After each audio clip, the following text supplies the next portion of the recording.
Baik, selamat siang dokter.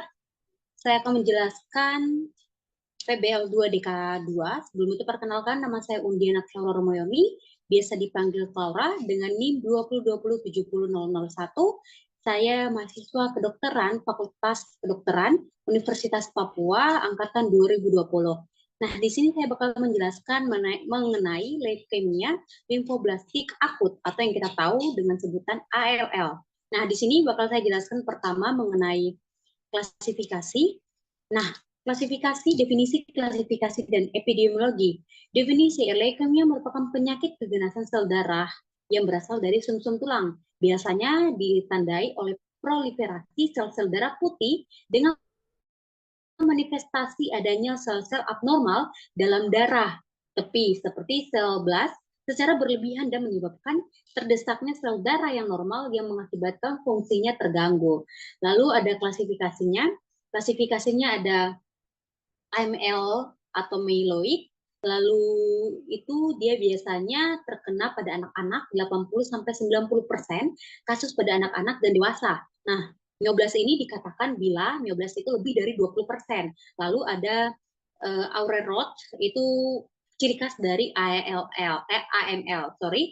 Selanjutnya ada ALL atau limfoid. Nah, biasanya terjadi pada anak-anak.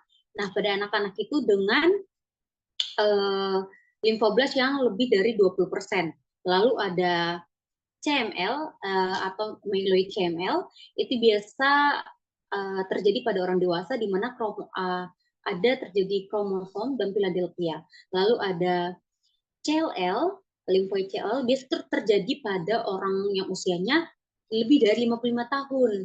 Nah, selanjutnya epidemiologinya. Dari hasil riset kesehatan dasar tahun 2013, Rikesdas menunjukkan prevalensi kanker anak umur 0 sampai 14 tahun sebesar 16,29 satu kasus. Nah, perlu kita ketahui bahwa ALL ini lebih sering terjadi pada anak-anak. Nah, sehingga epidemiologinya tahun 2013 itu menunjukkan prevalensi kanker anak umur 0 sampai 14 tahun. Baik, selanjutnya saya akan menjelaskan mengenai patofisiologi. Pertama, akan ada akumulasi kelainan genetik pada sel prekursor limfoid yang belum matang atau prekursor sel beta dan sel B dan sel T.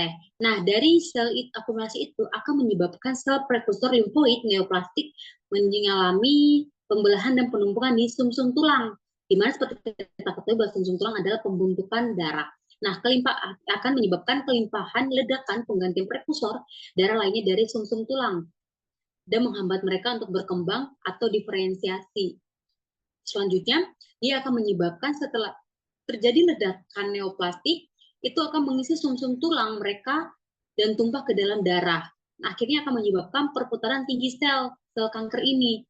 Dan di mana ketika prekursor ini, yang limfoid neoplastik ini membelah dan menumpuk di sumsum tulang, dia akan menyebabkan multifaktor sebagian besar dengan mekanisme yang tidak jelas dan juga memperluas sumsum tulang mendorong tulang. Selanjutnya yang ini akan pesetopenia CBC dan 20% sumsum tulang ada blast pada aspirasi sumsum tulang dan biopsi. Lalu yang setelah terjadi ledakan pada neoplastik, ledakan neoplastik itu akan berlanjut menjadi penumpukan kelenjar getah bening dan limpa dapat terjadi tapi tidak begitu umum.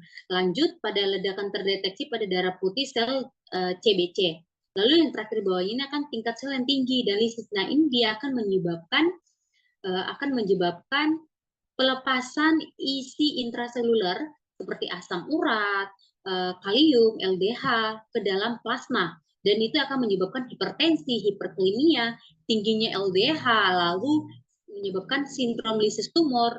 Komplikasi bisa menyebabkan sindrom lisis tumor, ginjal akut, cedera, dan encok. Baik, selanjutnya saya akan menjelaskan mengenai bagaimana sih penegakan diagnosis dan pemeriksaan penunjang yang dilakukan untuk menegakkan bahwa dia terkena leukemia limfoblastik akut atau ALL. Nah, pertama kita anamnesis, yang kedua kita pemeriksaan fisik, yang ketiga kita pemeriksaan penunjang. Nah, untuk anamnesisnya ini kita lihat, kita menggunakan teknik anamnesis karena ini kasusnya pada anak-anak dan seperti kita ketahui bahwa itu pasti dia datang dengan keluarga atau orang tuanya. Nah, untuk itu kalau anamnesis, dimana kita menanyakan keluhannya, ada nggak bintik-bintik merah di tangan, tanyakan lagi onsetnya, lokasinya, jumlah atau banyaknya dari ukuran bintik-bintik tersebut. Lalu kita lihat juga keluhan penyerta, mungkin ada benjolan di leher atau ada perut membesar.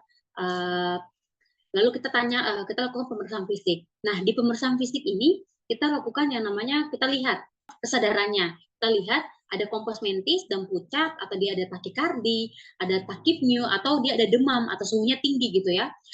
Lalu kita lihat kita mengukur apakah dia hipotensi atau hipertensi, tapi pada anak-anak hipotensi ya. Konjungtivita pucat, abdomen tampak membuncit, lalu heper teraba 3 lien pada bawah arcus costae. Nah, selanjutnya kita lakukan pemeriksaan penunjang. Nah, pemeriksaan penunjang ini dia memiliki gold standar, ada aspirasi bone marrow, lalu ada imunofenotype dan genetika sitogenetika.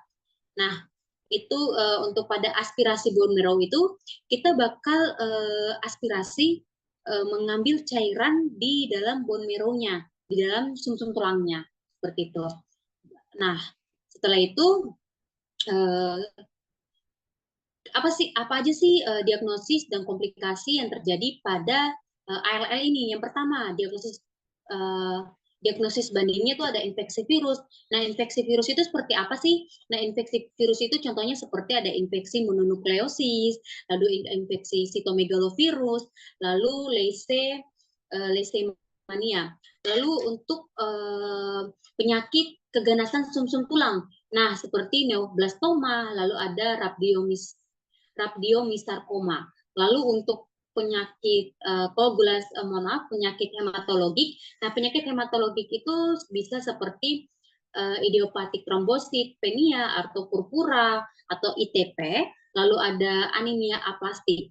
Lalu untuk koagulasi intravaskular diseminata. Nah, itu adalah penyakit gangguan koagulasi atau pembukuan darah. Lalu kelainan sumsum tulang. Nah, kelainan sumsum tulang itu seperti Fanconi disease. Nah, komplikasinya seperti sudah saya jelaskan di patofisiologi, ada kematian akibat toksisitas dari pengobatan, lalu ada tumor lysis syndrome, lalu ada gagal ginjal akibat dari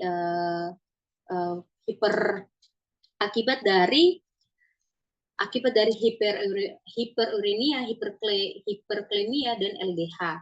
Lanjut, kita akan bahas mengenai untuk tata laksananya, ada farmako dan non farmaka. Nah, untuk farmako itu ada terapinya ada terapi induksi, remisi, konsolidasi, dan pemeliharaan atau perawatan. Nah, untuk terapi induksi remisi itu kita berikan pristerisin, pridorisin, dan aspirgarinisin.